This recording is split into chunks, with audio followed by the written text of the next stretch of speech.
Hello students, welcome to this video. And in this video we are covered here. We are going to cover first question and part 5th and 4th. Okay. Last video में हमने बात की थी जो part 1 से लेकर part 3 तक, ठीक है, उन पूरे क्वेश्चंस को हमने डिटेल में किया था। नाउ उसका जो सेकंड पार्ट है उसको आज हम करके देखते हैं कि सिमेट्रिक, रिफ्लेक्सिव और ट्रांजिटिव रिलेशंस को कैसे प्रूव किया जाता है। उसके हम कुछ और पैटर्न्स के क्वेश्चंस यहाँ पे आज करने वाले हैं, ठीक है। तो let us start with the question number first and part of fourth part. Okay, now let us start from this part. That is क्या गिवन है यहाँ पे, देखिए, relation are in the set z of all integers defined as this relation। यहाँ पे set आपके पास क्या है बेटा, इंटीजर्स, ठीक है, ऑल इंटीजर्स का सेट है z, ठीक है। एंड रिलेशन है x, y, ऐसे ऑर्डर्ड पेयर जिसमें इन दोनों का जो डिफरेंस है वो इंटीजर होना चाहिए, ठीक है। यानी फर्स्ट माइनस सेकेंड, यानी पहले वाले एलिमेंट से सेकेंड वाला एलिमेंट माइनस करें तो इंटीजर आना चाहिए। तो वो वाले जो ऑर्डर पेयर होंगे वो इस रिलेशन R के अंदर मिलेंगे, ठीक है। तो लेट अस सी, पहला हम क्या करते हैं, फॉर रिफ्लेक्सिव, ठीक है, रिफ्लेक्सिव चेक करने के लिए, क्योंकि आपको रिफ्लेक्सिव, सिमेट्रिक, ट्रांजिटिव चेक करना है। तो सबसे पहले हम रिफ्लेक्सिव चेक करते हैं। हम क्या लिखते थे बेटा, for all x belongs to, यहाँ पे हम क्या लिखेंगे, z, क्योंकि अपने पास सेट क्या है यहाँ पे, z है, जिसमें डिफाइन हो रहा है रिलेशन, ठीक है। x, x belongs to r। ये रिफ्लेक्सिव की कहानी होती थी कि x जो है अगर बिलोंग z कर रहा है, जितने भी x अगर जो है वो z से जितने भी इंटीजर्स यहाँ पे मौजूद हैं उन सब इंटीजर्स के लिए x, x r से आना चाहिए। मतलब x, x मतलब सेम नंबर, और दोनों का जो डिफरेंस होगा कितना होगा बेटा, 0 होगा ना। तो देखते हैं, here it is true, ये ट्रू भी होगा, it is true because क्यों होगा ट्रू, देखिए x माइनस x, अगर x, x belongs to r होगा तो x माइनस x क्या होता है बेटा, 0, विच इज ए इंटीजर। वो क्या होता है, इंटीजर होता है या नहीं होता है, ठीक है। तो जितने भी ऑर्डर्ड पेयर ऐसे आएंगे, ठीक है, तो here for all ordered pairs 1, 1, 2, 2 है ना, 3, 3 so on so, ठीक है, ऐसे जितने भी हैं वो सारे किससे बिलोंग करेंगे, यहाँ पे R से बिलोंग करेंगे, बिकॉज उनका 1 माइनस 1, 2 माइनस 2, 3 माइनस 3, ठीक है, so on so, equal to क्या होगा, डिफरेंस 0 होगा, ठीक है, जो कि क्या होगा, एक इंटीजर होगा, ठीक है। वैसे भी हम कर चुके हैं, देखिए बेटा, जब सेम दोनों ही अगर ऑर्डर बेस में ये जो एलिमेंट है अगर सेम होंगे तो दिस माइनस दिस, यानी पहला वाला दूसरा वाला सेम होगा तो दोनों का जो डिफरेंस होगा पहले और दूसरे को माइनस करेंगे तो 0 आ जाएगा, और 0 क्या होता है, इंटीजर होता है। तो ऑलवेज इंटीजर रहेगा, ऑलवेज इंटीजर रहेगा। इसका मतलब ऐसे जितने भी है ना जो सेम एलिमेंट लिखे जाएंगे वो सारे इस रिलेशन के अंदर मौजूद होंगे, क्योंकि उन सबका जो डिफरेंस होगा वो इंटीजर होगा। क्लियर। तो इसीलिए हम बात कर रहे हैं therefore R is what, reflexive, ठीक है। तो देखिए थोड़ा सा लिखने का जो तरीका है वो बदल दिया हमने, ठीक है, रीजनिंग के हिसाब से। देखिए जैसा क्वेश्चन डिमांड करता है अपने पास उसके हिसाब से हम क्या करते हैं, उसमें चेंजेस करते रहते हैं, ठीक है। तो देखते हैं, और अभी तो रिफ्लेक्सिव हमने कर दिया, अब हम देखते हैं फॉर किसके लिए, सिमेट्रिक, ठीक है। तो सिमेट्रिक के लिए, सिमेट्रिक चेक करने के लिए हम क्या करते थे बेटा, for all x, y belongs to z, ठीक है, x, y belongs to R, this implies y, x belongs to R. ये होता था। तो हम ये ऑब्जर्व करते हैं यहाँ पे। नाउ हम चेक करेंगे पहले, यानी x और y अगर z से बिलोंग कर रहे हैं, यानी दो इंटीजर हैं, तो अगर हम पहला एलिमेंट ये देखिए, उसका यानी अपोजिट भी उधर मिलना चाहिए। सिमेट्रिक होने के लिए क्या चाहिए, एक्स वाई अगर आर से है तो वाई और एक्स भी आर में होना चाहिए। तो देखिए यहाँ पे हम कोई रोस्टर फॉर्म यहाँ पे नहीं बना सकते थे इसकी। रोस्टर फॉर्म तब बनती है जब अपने पास कोई फाइनाइट सेट हो, क्योंकि यहाँ पे सारे इंटीजर्स हैं। तो इंटीजर तो बहुत सारे होते हैं, इसीलिए हम रोस्टर फॉर्म नहीं बना सकते। कितनों के माइनस करके देखेंगे, ठीक है, तो बहुत ज़्यादा होंगे। इसीलिए हम यहाँ पे थ्योरेटिकल पोर्शन है अपने पास, तो इसलिए हमने थ्योरी बेस पे ही काम करना पड़ेगा। तो देखिए हमें अज्यूम ही करना पड़ेगा कि ऐसे जितने भी एलिमेंट्स हो गए, एक्स कोमा वाई अगर आर से है, ठीक है, X comma Y belongs to R, ठीक है, अगर x comma I belongs to R है, ठीक है, तो इसका मतलब क्या हुआ, x माइनस वाई क्या होगा, एक इंटीजर होगा। ये देखिए x कोमा वाई अगर r से है तो x माइनस वाई क्या होगा, इंटीजर। ये तो रिलेशन की डेफिनेशन ही बोल रही है, ठीक है।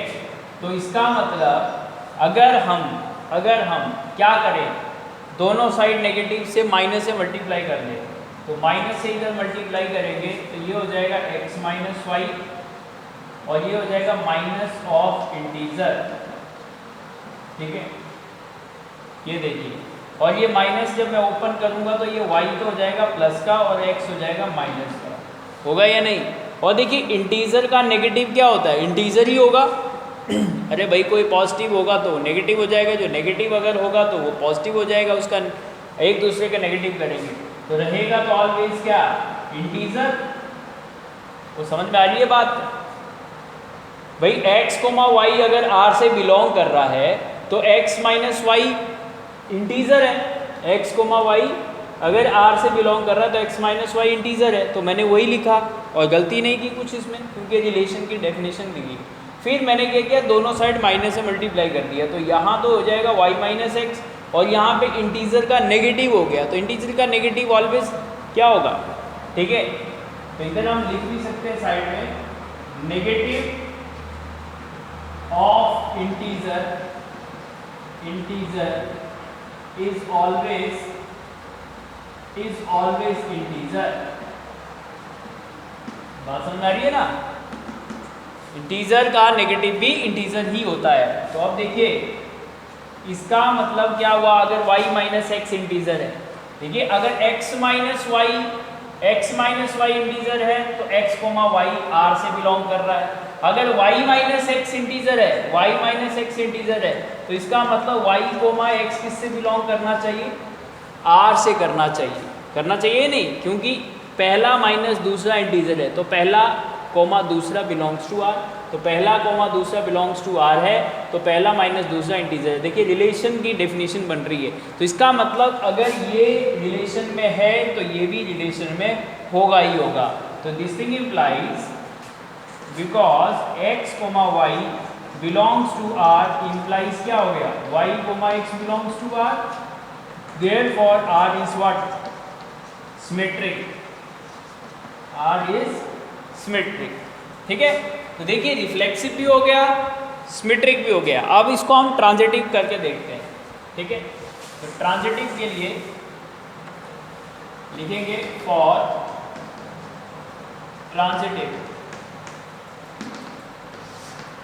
ट्रांजिटिव हम क्या देखते हैं बेटा, 3 नंबर्स ले लेते हैं, x y z belongs to z, है ना, z में से ले लेते हैं 3 नंबर्स कोई भी, ठीक है, जो इस इंटीजर्स में से सेट में से होंगे, ठीक है।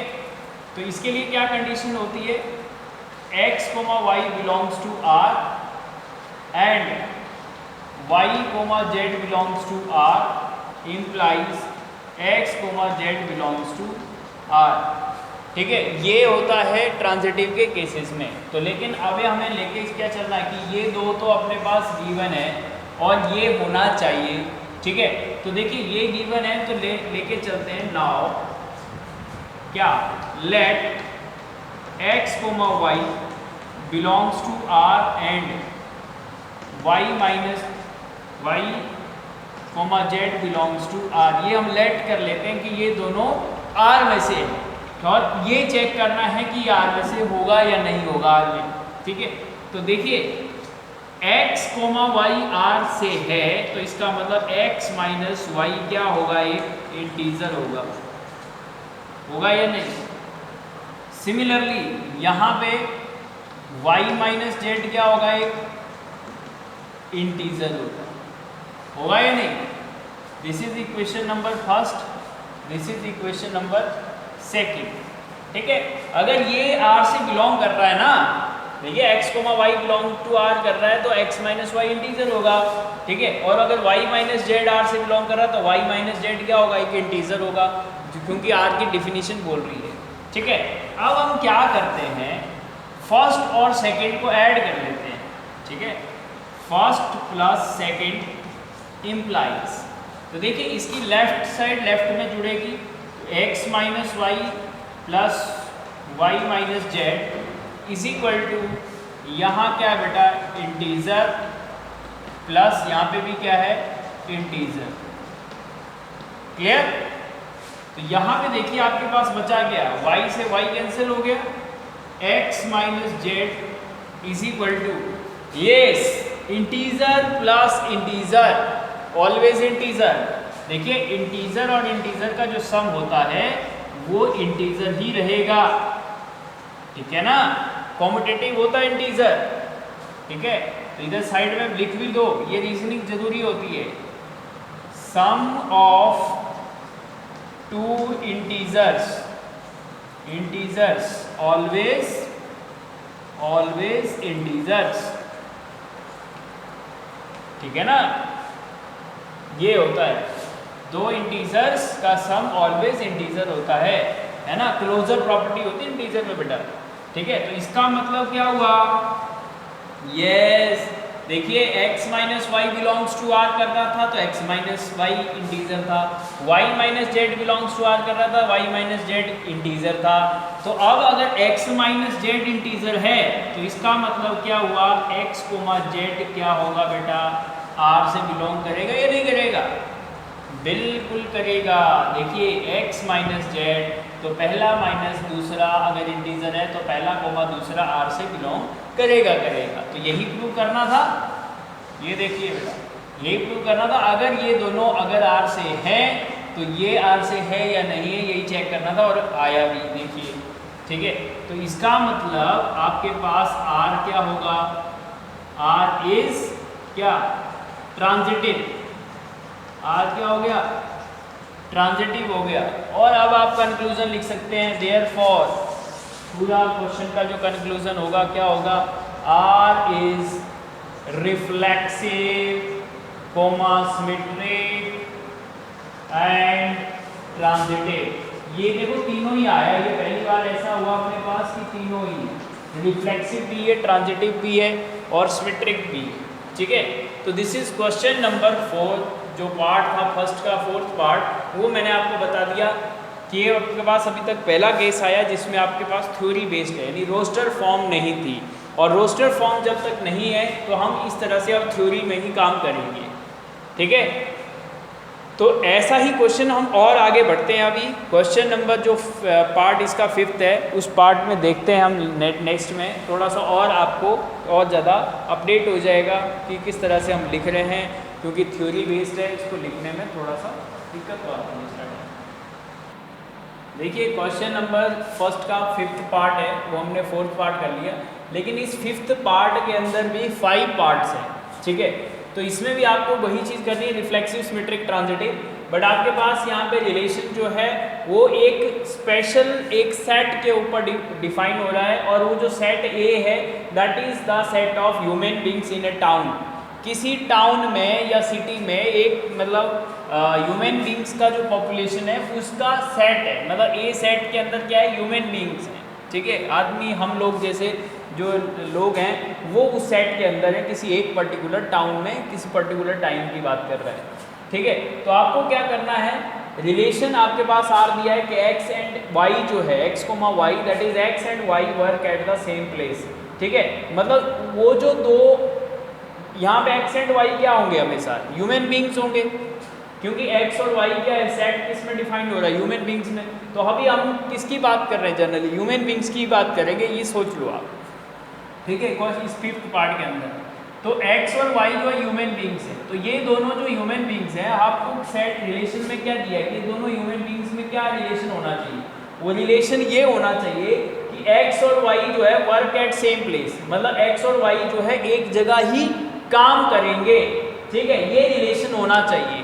जैसे एक कंपनी में 2 आदमी साथ में काम करते हैं, एक स्कूल में 2 टीचर साथ में पढ़ाते हैं, ठीक है, वो भी क्या हो गए, सेम वर्क प्लेस। एक शॉप में 2 वर्कर काम कर रहे हैं, ठीक है, तो उनका भी सेम प्लेस पे वर्क हो गया। तो इसी तरह से हम उन्हीं पर्सन्स को चूज करना इस रिलेशन के अंदर जो जिनका वर्क प्लेस जो है वो सेम है, ठीक है, यानी दोनों एक जगह जो काम कर रहे हैं वही वाले इस रिलेशन में आएंगे। समझ में आ रही बात? तो अब हमें ये चेक करना है कि ये रिफ्लेक्सिव है, सिमेट्रिक है या ट्रांजिटिव है, उनमें से चेक करते हैं। तो लेट अस सी, रिलेशन आपके पास गिवन है फॉर रिफ्लेक्सिव। तो रिफ्लेक्सिव के लिए हम सबसे पहले क्या करते हैं, फॉर ऑल एक्स, जितने भी एक्स बिलोंग्स टू किसके अंदर होंगे, ए सेट के अंदर होंगे, जो कि ह्यूमन बींग्स का सेट है, ठीक है। तो ए सेट के अंदर जितने भी ह्यूमन बींग्स रहेंगे, ठीक है, तो उसके लिए x, x जो होगा वो बिलोंग्स टू R करना चाहिए। अभी हमें ये रिफ्लेक्सिव में चेक करना है। तो इसका मतलब क्या हुआ, we observe that क्या, यहां हम क्या करेंगे, देखिए x and x work at same place, work at same place, देखिए ना। अगर देखो रिफ्लेक्सिव के लिए तो अपने को क्या चाहिए, जो जैसे एक पर्सन है, ठीक है, सपोज कोई पर्सन का नेम है P, ठीक है, P पर्सन है ना, किसी दूसरे के साथ अगर काम करता, Q के साथ काम करता, तो P Q एक जगह काम कर रहे हैं, तो P, Q R से बिलोंग करता। लेकिन अगर P पर्सन, ठीक है, जिस जगह काम कर रहा है तो अपने साथ ही वो काम कर रहा है, मतलब अपने साथ उसको देखेंगे कि P और P एक साथ काम कर रहे हैं, तो वो बात तो मतलब ट्रू होगी ना, ठीक है। जैसे मैं एक जगह काम कर रहा हूँ तो मैं उसी जगह पे मेरे साथ काम कर रहा हूँ, ठीक है, ये तो चीज़ क्लियर है, क्योंकि दूसरा पर्सन इन्वॉल्व ही नहीं हुआ है, तो इसका मतलब वो रिलेशन तो रिफ्लेक्सिव तो होगा ही ना, ठीक है। क्योंकि अगर x, x है तो ये x एंड x जो है वो सेम प्लेस पे वर्क करने चाहिए। तो x क्योंकि एक ही ह्यूमन बीइंग है, तो ये भी वही ह्यूमन बीइंग है, तो एक जगह काम कर रहा है वही पर्सन, तो मतलब 2 अलग आइडेंटिटी तो है नहीं ना, एक ही पर्सन है। तो इसीलिए अगर एक ही पर्सन है तो ये क्या होगा, रिफ्लेक्सिव तो होगा ही ना, क्योंकि ये चीज़ तो ट्रू होगी, x and x work at same place. भाई मैं एक ही जगह काम कर रहा हूँ, ठीक है, मैं मेरे साथ ही काम कर रहा हूँ, ठीक है, तो वो चीज़ तो क्लियर हो जाएगी, तो रिफ्लेक्सिव तो होगा ही है। नहीं, जितने भी x बिलोंग्स टू A होंगे, जितने भी पर्सन है, तो हर पर्सन जहाँ भी काम कर रहा है वो अपने साथ अगर देखें तो वो रिलेशन में क्या आएगा, वो अपने साथ तो आएगा ही आएगा, है ना, तो रिफ्लेक्सिव में तो रहेगा ही, ठीक है। तो दैट्स वाई हम बात करेंगे यहाँ पे कि x, x जो होगा वो किससे बिलोंग करेगा, R से ही बिलोंग करेगा, for all x belongs to A, ठीक है। तो देयर फॉर R इज क्या होगा बेटा, रिफ्लेक्सिव होगा, R क्या होगा, रिफ्लेक्सिव।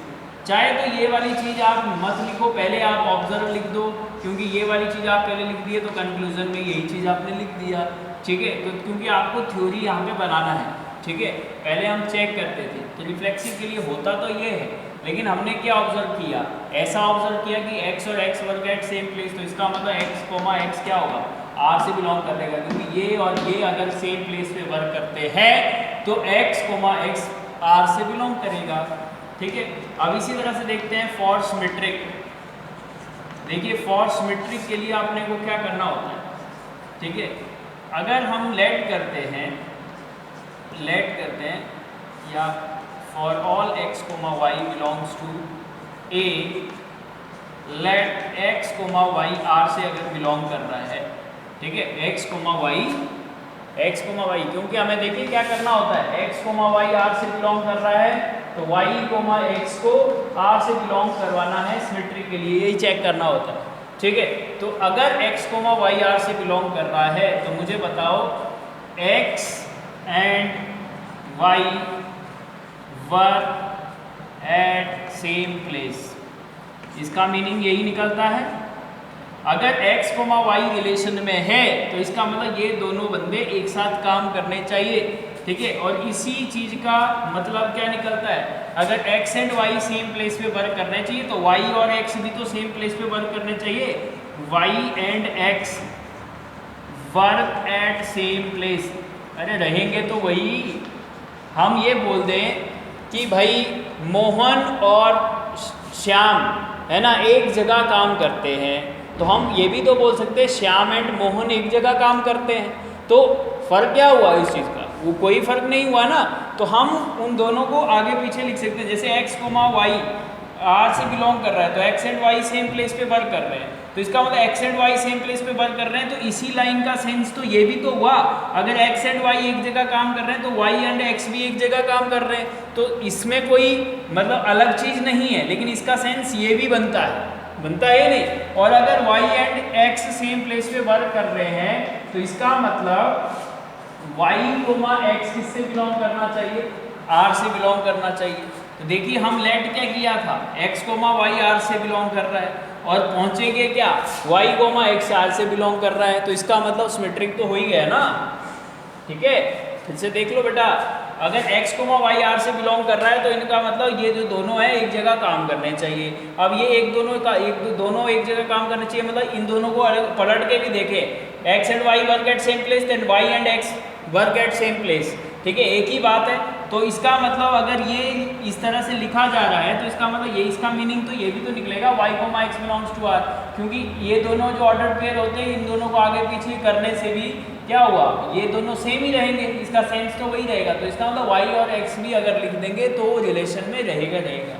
तो इसका मतलब क्या हुआ, बिकॉज x, y अगर r से बिलोंग कर रहा है और किस में आ गया, y, x belongs to r में पहुंच गया, तो देयरफॉर r क्या रहेगा, सिमेट्रिक हो गया, r क्या हो गया, सिमेट्रिक, ठीक है।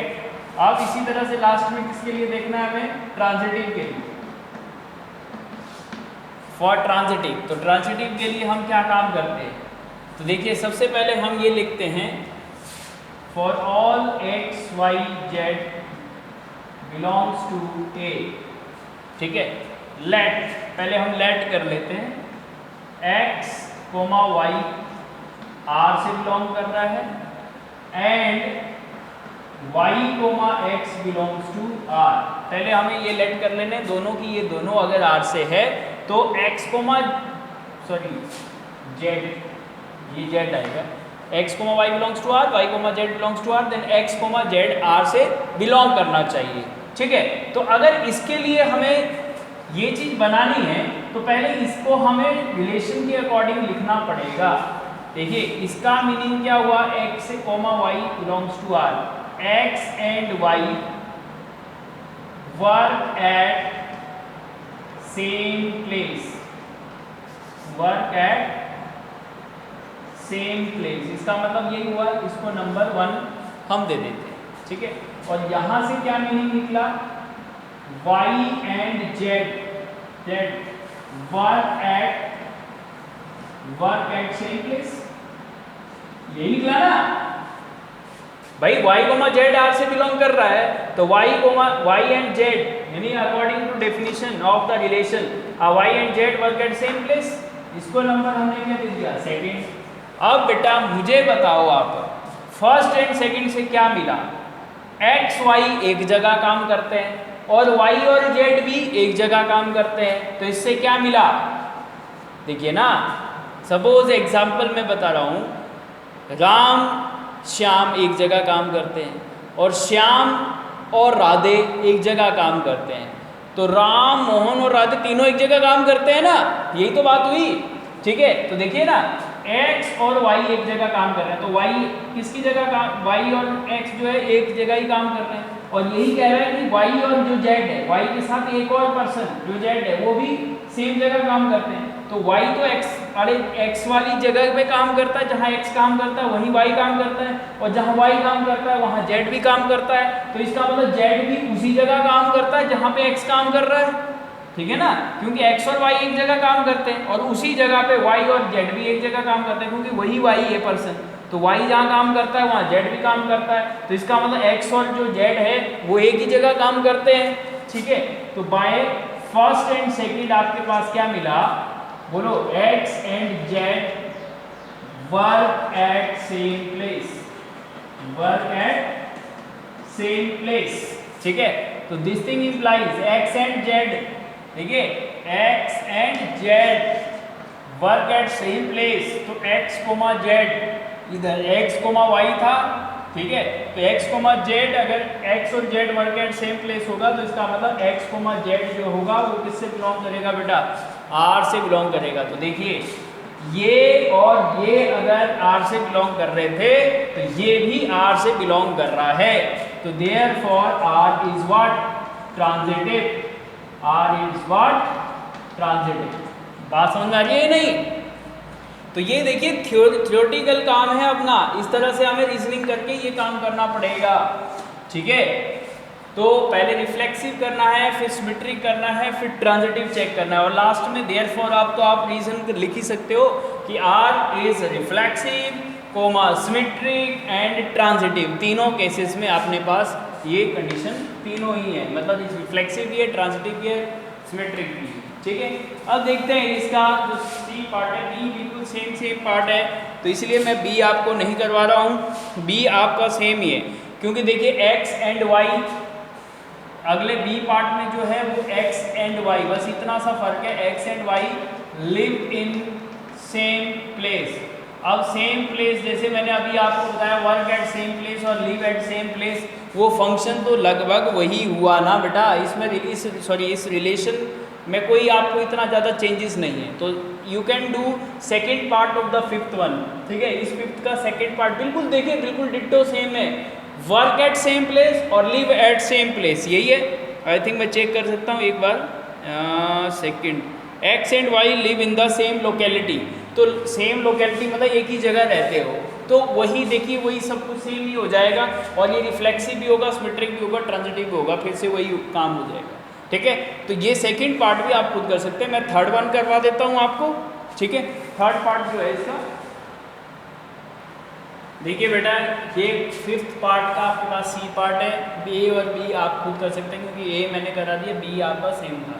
तो सी पार्ट में क्या बोल रहा है, देखिए रिलेशन आर जो है वो x, y, where x is exactly 7 centimetre taller than y, मतलब ये जो इधर वाला है ना, ये वाला बड़ा, ये जो पहला वाला एलिमेंट है, यानी ये वाला ह्यूमन बीइंग, ठीक है, ये वाला ह्यूमन बीइंग जो होगा वो इस y से 7 सेंटीमीटर बड़ा होगा, ठीक है, टॉलर होगा, मतलब उसकी जो हाइट होगी वो 7 सेंटीमीटर ज़्यादा होगी इससे, ठीक है, जो सेकंड वाला एलिमेंट है। तो देखिए ऐसे रिलेशन लिया है, ऐसे दो मतलब देखिए ह्यूमन बीइंग्स में आपस में इतना रिलेशन ले लिया कि वो रिलेशन में आएंगे वो पर्सन जिनके हाइट में जो डिफरेंस होगा वो 7 सेंटीमीटर का होना चाहिए, ठीक है, और उसको हम पहले लिखेंगे, जो बड़ा होगा उसको पहले लिखना है, ठीक है। तो पहला वाला जो दूसरे से 7 सेंटीमीटर टॉलर होगा, ठीक है, ये वाला रिलेशन है इन दोनों के बीच में।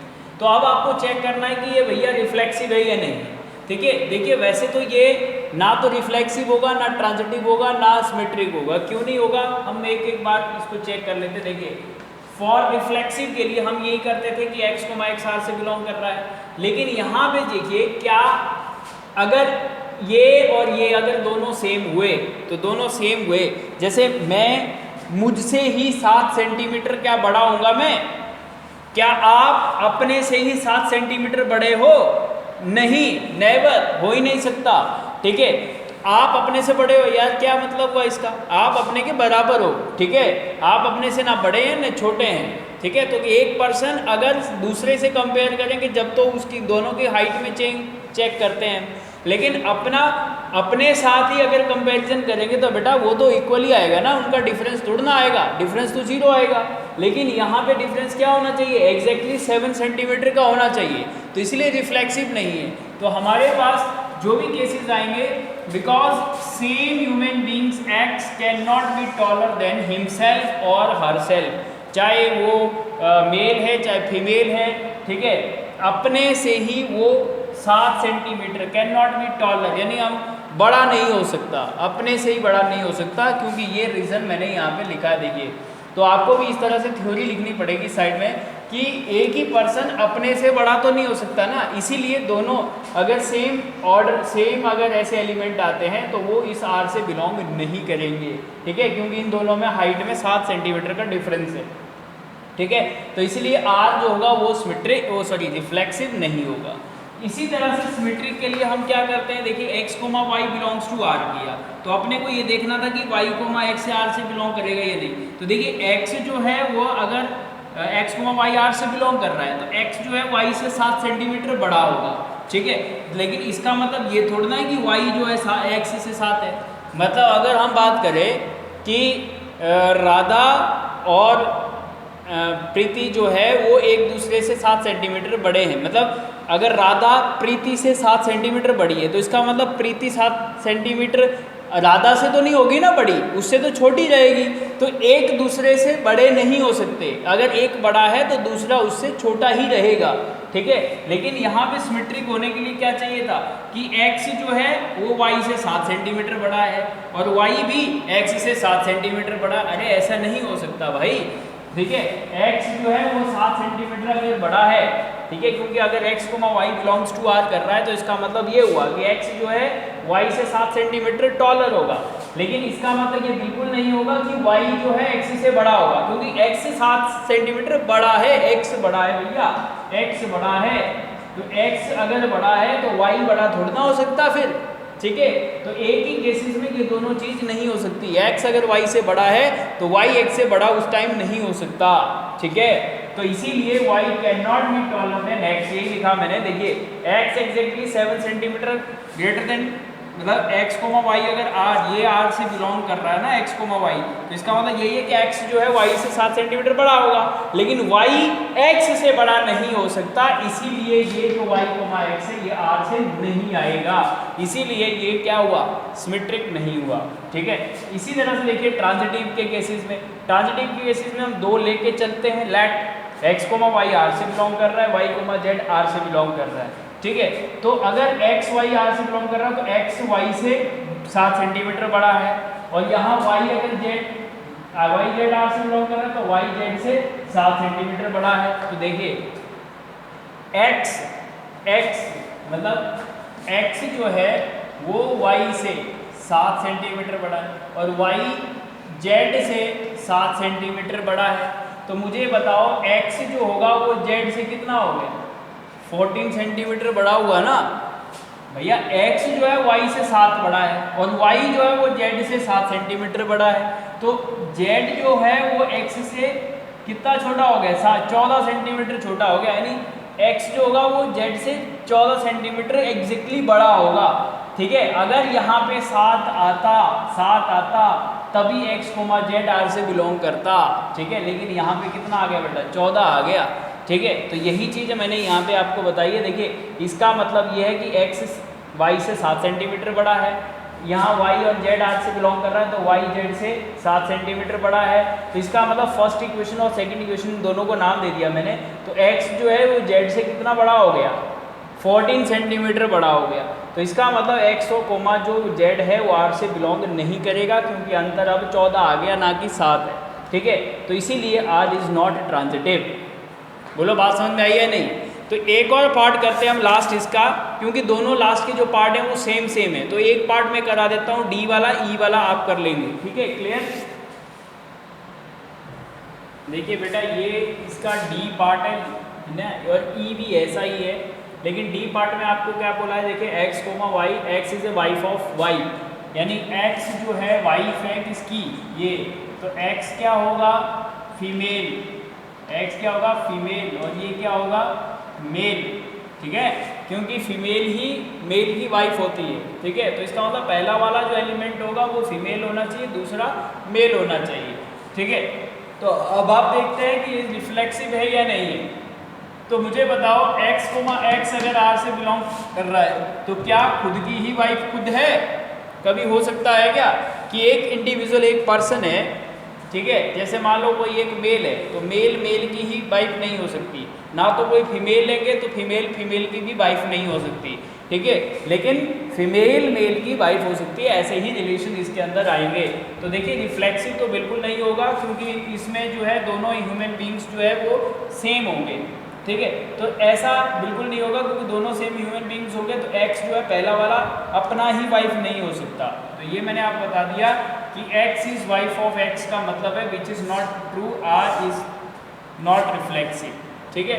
ऐसा नहीं हो सकता कि x is a wife of x, यानी सेम पर्सन की वाइफ सेम पर्सन नहीं होता, ठीक है। तो इसीलिए ये रिफ्लेक्सिव नहीं होगा। अब देखिए सिमेट्रिक में हम देखेंगे कि तो x और y जो है वो R से बिलोंग कर रहा है, x, y। तो x तो y की वाइफ है, लेकिन अगर इसका उल्टा आएगा तो इसका उल्टा क्या होता है, y, x belongs to R। तो x y की वाइफ है और y x की वाइफ है। कभी ऐसा हो सकता है क्या? हस्बैंड वाइफ जो होते हैं, मैंने हस्बैंड वाइफ का भी वाइफ होता है क्या? ऐसा तो नहीं होगा। तो ये कभी पॉसिबल ही नहीं होगा, ये मजाक हो रहा है ये चीज़, ठीक है। एक मेल फीमेल का वाइफ नहीं हो सकता, फीमेल मेल का वाइफ हो सकता है। तो अगर उल्टा कर देंगे तो संसार उल्टा हो जाएगा बेटा, ठीक है। तो इसीलिए ये रिफ्लेक्सिव और सिमेट्रिक दोनों ही नहीं होगा, क्योंकि x, y अगर बिलोंग्स टू R कर रहा है तो इसका मतलब x is wife of y होगा। इसका मतलब ये तो नहीं होगा ना y is wife of x, तो y can not B wife of x, क्योंकि x is female and y is male, ठीक है। तो x जो है वो फीमेल है, y मेल है, तो y जो है वो फीमेल नहीं बन सकता क्योंकि वो मेल है, ठीक है। तो इसका उल्टा नहीं बन सकता, ठीक है। तो इसलिए ये रिलेशन के अंदर नहीं आएगा, तो ये सिमेट्रिक नहीं होगा। सिमिलरली ट्रांजिटिव के केसेस में आप देखेंगे, ट्रांजिटिव ये क्यों है? ट्रांजिटिव इसलिए है क्योंकि आप देखिए ये दोनों पेयर अगर होंगे तभी हम तीसरा चेक करते हैं, ठीक है, कि x, z तब चेक करते हैं जब ये दोनों क्या है सेटिस्फाई हो, यानी दोनों रिलेशंस में आए तभी तो करेंगे। तो x, y अगर R से बिलोंग कर रहा है तो इसका मतलब x is wife of y होगा, और y और z R से बिलोंग कर रहा है तो y is the wife of z होगा रिलेशन की डेफिनेशन के अकॉर्डिंग। अब आप देखिए x y की वाइफ है और y z की वाइफ है। अरे भाई x y की वाइफ है, यानी y तो एक मेल हुआ ना, x फीमेल है, चलो कोई बात नहीं, ये तो इसकी वाइफ है, तो ये तो मेल हुआ ना, तो क्या y किसी का वाइफ हो सकता है? यानी मेल जो है वो किसी का वाइफ हो सकता है क्या? नहीं हो सकता, ठीक है। तो male can not be any wife, ठीक है। तो दैट्स वाई मैंने ये लिखा कि it is not possible as y can not be male and female simultaneously. मतलब जो y है यहाँ तो इस केसेस में क्या दिखा रहा है, ये वाइफ बन रहा है और यहाँ पे ये हस्बैंड बन रहा है। तो क्या एक ही टाइम में वो हस्बैंड भी है और वाइफ भी, ऐसा कैसे हो सकता है? मतलब वो किसी की वाइफ भी हो और किसी का हस्बैंड भी हो, नॉट पॉसिबल। या तो वो मेल होगा या फीमेल होगा, ठीक है। तो can not B simultaneously mail and female, मतलब एक ही बार में मेल और फीमेल होना संभव नहीं है, नॉट पॉसिबल। तो इसका मतलब यहाँ कोई पेयर ही नहीं मिला, ऐसा कोई पेयर नहीं मिला जहाँ पे x, y R से बिलोंग कर रहा है और y, z R से बिलोंग कर रहा है। मतलब ये जो सेकंड वाला है वो किसी का वाइफ नहीं, ठीक है। तो ऐसा कोई केस ही नहीं मिलता है। तो उस केसेस में याद करो, हमने ट्रांजिटिव वाले केसेस में एक ऐसा भी केस किया था कि जब आपके पास ये दोनों मौजूद हो तभी अपने को ये x और z को देखते हैं, लेकिन अगर आपके पास ये दोनों आ ही नहीं रहे हैं, मतलब ये तो है लेकिन ये नहीं है, तो उस केसेस में हम ट्रांजिटिव ही मानते हैं, ठीक है। तो दैट्स वाई ये R इज ट्रांजिटिव, इसीलिए ट्रांजिटिव बना क्योंकि ये वाला केस तो बनेगा ही नहीं, ठीक है। ये है तो ये नहीं बनेगा, अगर ये होता और ये होता तब हम चेक करते x, z को। क्लियर? तो इसीलिए आपको ऐसे रिलेशंस में हमेशा ध्यान रखना है कि आपको रीजनिंग लिखनी है। देखो बेटा लिखने का बार बार मैं कह रहा हूँ, आप पैटर्न जो है वो चेंज कर सकते हो, अपने हिसाब से लिख सकते हो, लेकिन रीज़न जो है वो दिखना चाहिए कि क्यों हुआ ऐसा। ठीक है, धीरे धीरे जो है जितने क्वेश्चंस हम कर रहे हैं आपको थोड़ा थोड़ा एक्सपीरियंस होता जाएगा, है ना।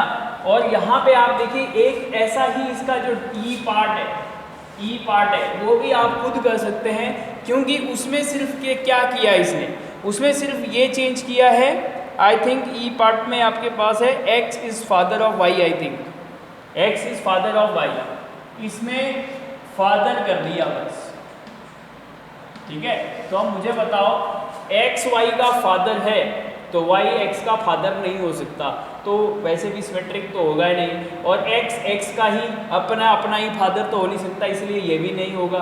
ठीक है, तो ऐसा हो सकता है यहाँ पे ये ट्रांजिटिव केसेस बन सकता है, क्योंकि x जो है अगर y का फादर है, x y का फादर है, और y जो है वो z का फादर है, क्योंकि ग्रैंड फादर बन जाएगा ना उस केसेस में, तो लेकिन ट्रांजिटिव तो नहीं बनेगा, लेकिन ये दोनों ये वाला केस और ये वाला केस तो प्रेजेंट रहेंगे उधर। ठीक है, तो you can do yourself this one, ये वाइफ वाला मैंने करा दिया, फादर वाला आपको करना है, बस फादर लिखा है वाइफ की जगह पे, तो सारा काम आपको इसी तरह से रीजनिंग आउट करके ये कंप्लीट करना है। तो ये क्वेश्चन 1 जो है वो एक क्वेश्चन लिखने के लिए है, बट ये है टोटल कितने 9 क्वेश्चन। ठीक है, टोटल 9 क्वेश्चन थे ये, तो इसमें आपको हर ढंग के क्वेश्चन आपको मिले हैं।